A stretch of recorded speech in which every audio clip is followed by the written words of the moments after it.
नमस्कार दोस्तों, जय जोहार। मैं कौशल तिवारी और बीहनिया संख्या में आपका स्वागत है। नीट पेपर लीक होने के बाद युवाओं के बढ़ते आक्रोश ने जिस तरीके से जगह जगह प्रदर्शन किया, क्या इस दौर में महंगाई और बेरोजगारी ने युवाओं के मन में गुस्सा भर दिया है और कभी भी कहीं भी कोई बड़ी घटना हो सकती। नेता प्रतिपक्ष राहुल गांधी ने जब इस मामले को लेकर अपनी बात रखी तो उस पर सवाल उठने लगे। लेकिन आज हम छत्तीसगढ़ की बात कर रहे हैं, जहां कोयली बेड़ा यानी बस्तर से लेकर मैदानी इलाके राजिम हो या और दूसरी जगह हो, हर छोटी मोटी घटनाओं पर किस तरीके से लोगों का गुस्सा सड़कों पर फूट रहा है, वह हैरान कर देने वाली। और अब तो लोग आर पार की लड़ाई को तैयार हो चुके हैं। ऐसा ही एक मामला कोयली बेड़ा का है। जरा सोचिए, एक पूरा का पूरा सरकारी सिस्टम, दफ्तर साहब सब कुछ गायब हो जाए और जब जनता दफ्तर पहुंचे तो पता चलता है कि यहां से 50 किलोमीटर दूर आलीशान दफ्तर में अफसर बैठकर काम कर रहे हैं या मजे उड़ा रहे हैं। ऐसे में आक्रोशित लोगों का क्या रवैया होगा? लेकिन आप इस सवाल का जवाब इस कोयली बेड़ा के आक्रोशित लोगों से समझ सकते हैं। उन्होंने एक के बाद एक कई दफ्तरों पर तालाबंदी कर दी, चक्का जाम कर दिया, यानी एक तरह से यह पूरा क्षेत्र इन ग्रामीणों के हवाले हो गया।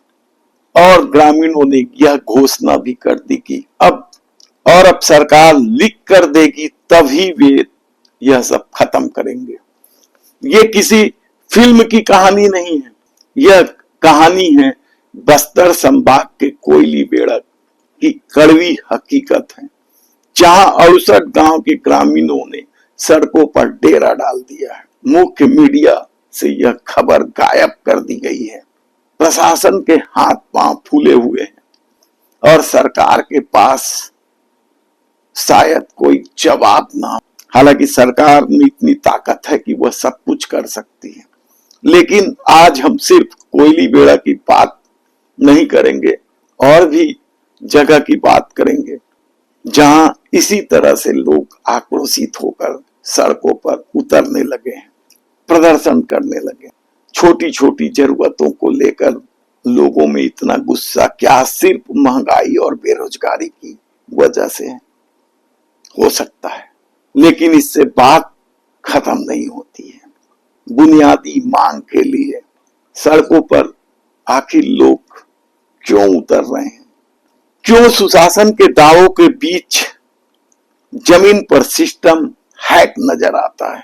आज बात करेंगे युवाओं का, किसानों का, पीड़ितों का, रिकॉर्ड तोड़ महंगाई और बेरोजगारी सबका। सबसे पहले समझ कोयली बेड़ा में क्या हुआ। ग्रामीण चांद तारे नहीं मांग रहे थे, उनकी कुछ गिनती की मांग थी, जिसमें से एक बड़ा मांग था विकास खंड मुख्यालय पखांजूर शिफ्ट किया गया है, उसे वापस कोयली बेड़ा में ला दिया जाए। दूसरा, उत्कृष्ट विवेकानंद विद्यालय खोला जाए। और तीसरा चौथा जो मांग है वो है सहकारी बैंक और स्वास्थ्य सुविधा की, यानी शिक्षा, स्वास्थ्य, बुनियादी प्रशासनिक हक, यही तो चाह रहे थे। और जब इस मांग को लेकर लोगों ने ज्ञापन सौंपा तो आश्वासन दे दिया गया 15 दिन के भीतर यह सब कुछ कर दिया जाएगा। और जैसे ही 15 दिन बीते, 68 ग्राम के ग्रामीण सड़क पर आ गए। हालत बेहद खराब बताई जा रही है। पूरा सिस्टम बैठा हुआ है, चक्का जाम की वजह से आवाजाही बंद है, खबरें गायब कर दी गई है। लेकिन लोग अब मानने को तैयार नहीं है। यदि आप इस आंदोलन की गहराई में जाएंगे तो एक और बड़ा चेहरा नजर आएगा, और वो चेहरा है युवाओं का। कोयली बेड़ा का चक्का जाम बता रहे हैं कि हालात क्या होने वाला है। डिग्रियां हाथ में है लेकिन नौकरी नहीं, पेपर लीक, कोर्ट का स्टे और सरकार का संविदा नियुक्ति का कुचक्र, इसने तो गुस्सा बढ़ाया ही, साथ ही बढ़ते भ्रष्टाचार, अनाज को चूहे का खा जाना, ये तमाम मुद्दे लोगों में गुस्सा का रूप लेने लगा है। चाहे सरकार सुशासन भ्रष्टाचार में जीरो टॉलरेंस का दावा जरूर करता है, लेकिन कितनी इसमें सच्चाई है यह किसी से छुपा नहीं। गोयली बेड़ा के ग्रामीणों ने साफ कर दिया है, जब तक मांगे लिखित में पूरी नहीं होगी, दफ्तर नहीं खुलेंगे, तब तक वे नहीं हटेंगे। ऐसे में एक्सीडेंट के मामले में तो समझ में आता है, तात्कालिक आक्रोश की वजह से लोग गुस्से में धरने में बैठ जाते हैं, चक्का जाम कर जाते हैं। लेकिन अपराध होने के बाद यदि अपराधी बेखौफ घूम रहा है, सत्ता का संरक्षण दिखाई दे रहा है, तो लोगों का आक्रोश स्वाभाविक है। ये कुछ नजारा कोटमी क्षेत्र का दिखाई दे रहा है, जहां सराफा व्यापारी को भरे बाजार में गोली मारकर लूट ली जाती है। किसान अलग परेशान है, समय पर बीज नहीं मिलना, खाद नहीं होना, उसे लेकर कैसे राजिम क्षेत्र के 20-22 गांव के किसान सड़कों पर उतर गए थे। यह भी आप सोचिए कि इसकी वजह क्या सत्ता की बेरुखी नहीं। जो सरकार पर्याप्त मात्रा में खाद उपलब्ध कराने में असमर्थ है, उस भैरी सरकार या सरकार सुस्त विधायक जी को यह याद दिलाने के लिए आए हैं। हम सुशासन तिहाड़ में उनके पास गए थे, वो हमारी समस्या का निराकरण नहीं कर पाए, इसलिए हम लोग को रोड में आना पड़ा। और किसान की ये मांग है कि आप पूर्व की भांति डीपी, यूरिया, खादों हमको उपलब्ध कराए, नहीं तो इसके लिए जो आंदोलन करना पड़ेगा, चाहे उग्र से उग्र हम करेंगे, लेकिन हम अपना हक लेके रहेंगे। आगे विधायक कार्यालय घेराव कर दो, मुख्यमंत्री निवास घेराव कर दो, जब तक हमारी मांग पूरा नहीं है तब तक हमारे चुप नहीं बैठा। हमारी मांग है पहली जिसे मिले एक में 2 बोरी डीपी, 2 बोरी यूरिया, उसकी बात दे दे, कोई ज्यादा मांग नहीं है। अभी कैसे दे? अभी देवा के मोर 5 एकड़ जमीन है तो मैं 3 बोरी डीएपी और 6 बोरी यूरिया, उसका मैं कैसे किसानी करूँ भैया, नहीं हो सकता। तब विधायक के मारपीट से सीतापुर के विधायक राम कुमार टोप्पो ने, उसकी गिरफ्तारी नहीं हुई है, गैर जमानती जुर्म तो दर्ज कर दिया गया है, और इसे लेकर अब उस क्षेत्र के तहसीलदारों ने, राजस्व विभाग ने, के कर्मचारियों ने हड़ताल की घोषणा कर दी है अनिश्चितकालीन।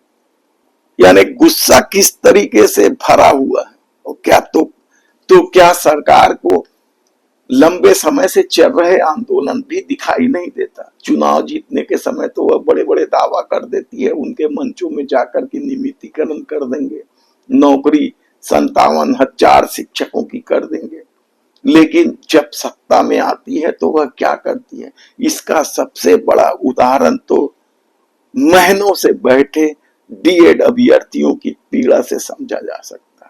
जी, हम लोग बीएड विद्यार्थी हैं और पिछले 158 दिनों से यहाँ पर आमरण पर बैठे हुए हैं। इसका मुख्य कारण आपको पता होगा कि 2300 पद जो सहायक शिक्षक का रिक्त है, उसको भर्ती नहीं कर रही सरकार। उसके लिए हम लोग उसी मांग पर हम लोग यहाँ पर 158 दिनों से यहाँ पर बैठे हुए हैं। अभी फिलहाल भिलाई टाइम्स में माननीय शिक्षा मंत्री जी का ये बयान आया था कि हम जो बैठे हुए हैं यहाँ तो धरना, इस समय लगभग 150 या 200 से लगभग डीएड अभ्यर्थी, उनके बारे में कुछ सोचा जा सकता है या बीच का कुछ रास्ता निकाला जा सकता है। तो हम माननीय शिक्षा मंत्री जी से निवेदन करते हैं कि जो उनका जो भी विचार होगा है ना, हमसे बात करने का या हमारे जो मामला है उसको सुलझाने का, तो हम माननीय शिक्षा मंत्री से यही निवेदन करते हैं, उनसे प्रार्थना करते हैं कि हमारा जो मैटर है उस पर जल्द जल्द सुने उसको, और हमें उनके साथ अपॉइंटमेंट मिले और उनसे आमने सामने बात करके समस्या को सुलझाने का प्रयास करें। यही हम माननीय शिक्षा मंत्री से निवेदन करते हैं। तब सवाल ये है कि सरकार कर क्या रही है, कहाँ है सरकार?